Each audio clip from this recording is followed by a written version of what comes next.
Welcome to another exciting episode of the $1 Million Peddlers. I'm Paperboy. And I'm Mr. Magazine. And this is kind of an exciting day in $1 Million Peddler history. Do you know why, Mr. Magazine? No.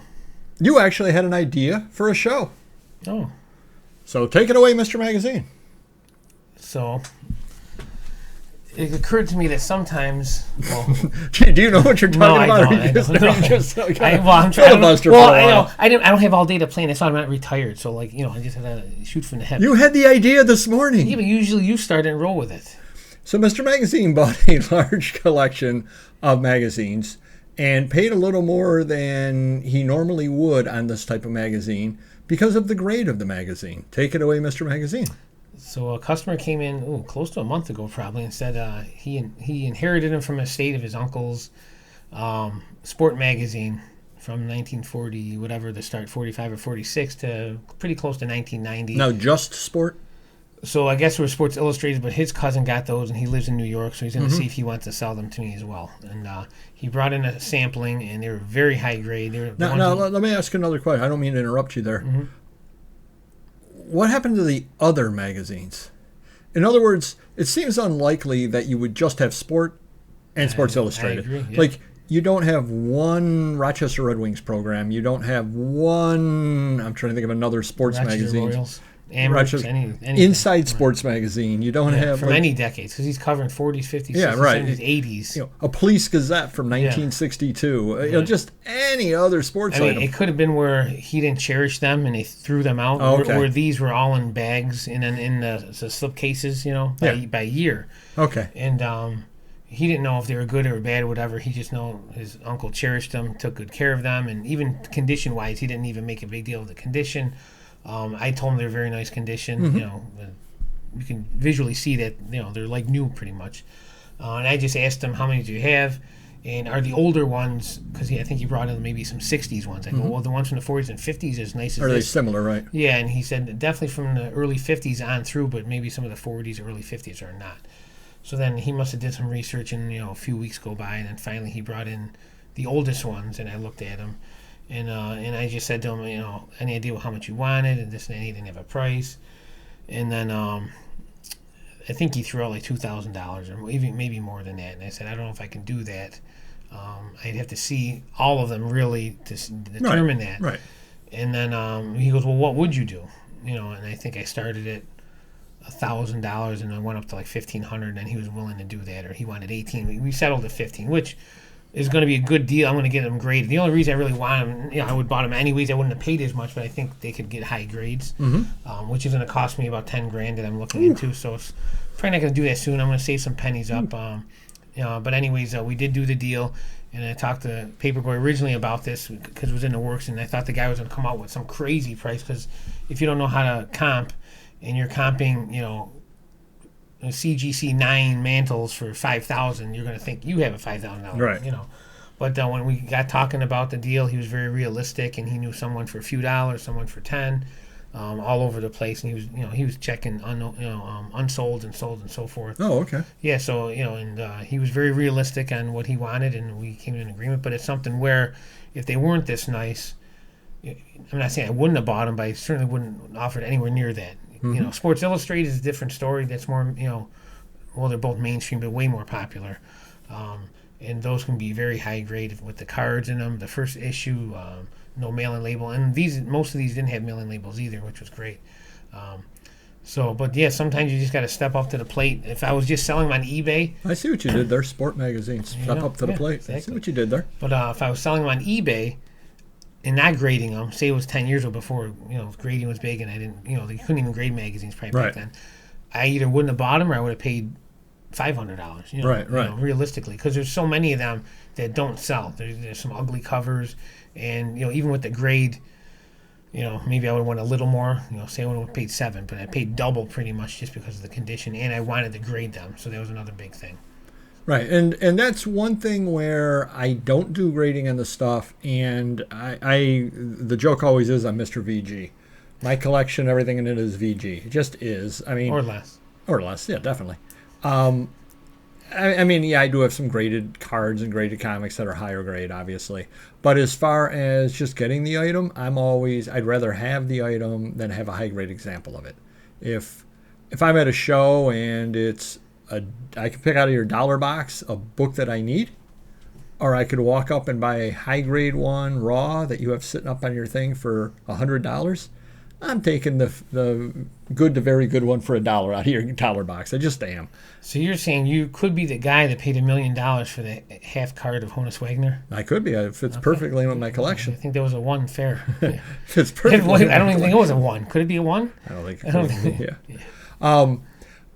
And that's where I know myself, and the reason why I've been thinking about this is there's another deal that Mr. Magazine and I have in the works, where the gentleman has potentially some very high grade items, and he's showing these items to us, and this is high grade, this is high grade, and it's just going all over my head. I'm like, yeah, great, super, because I'm not set up to get $84 because the guide lists this magazine as $84. It's a comic magazine.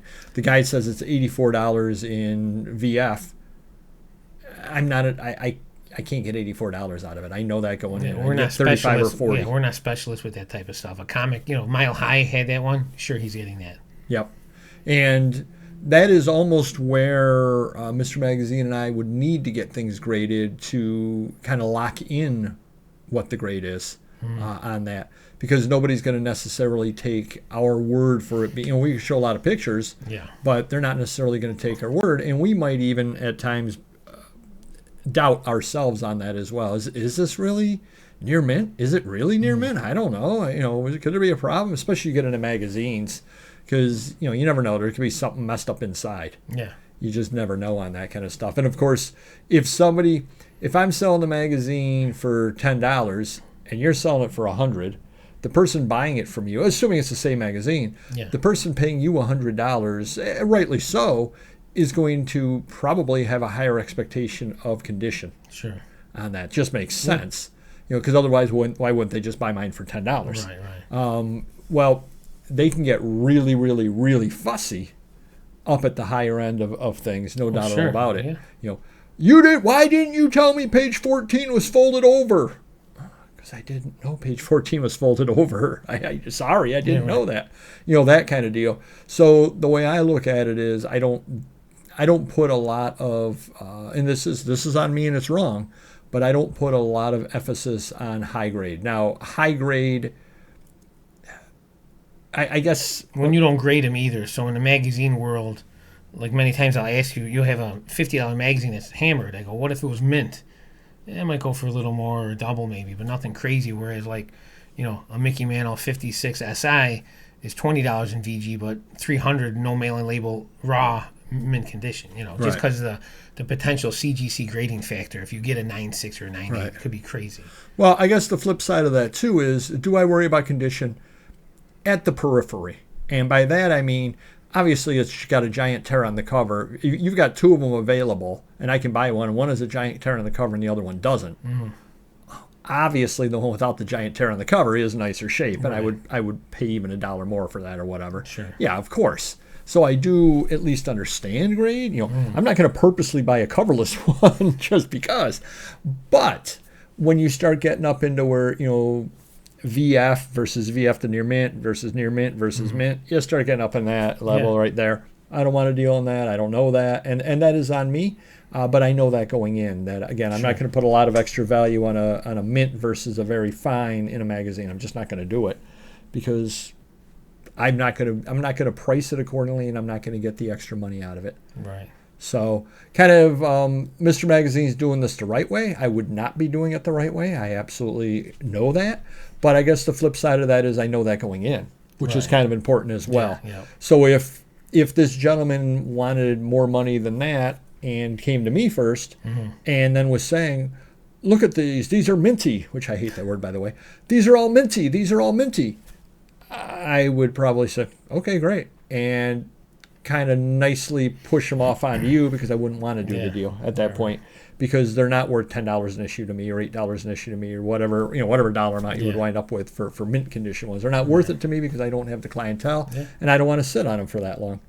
Because flip side of that, somebody goes in and their dad's favorite player was Ted Kluszewski, and they can buy the May 1955 sport magazine from me for $10, which has wear, or from you for $100, which does not. Right. Which one are they buying for their dad? Yeah.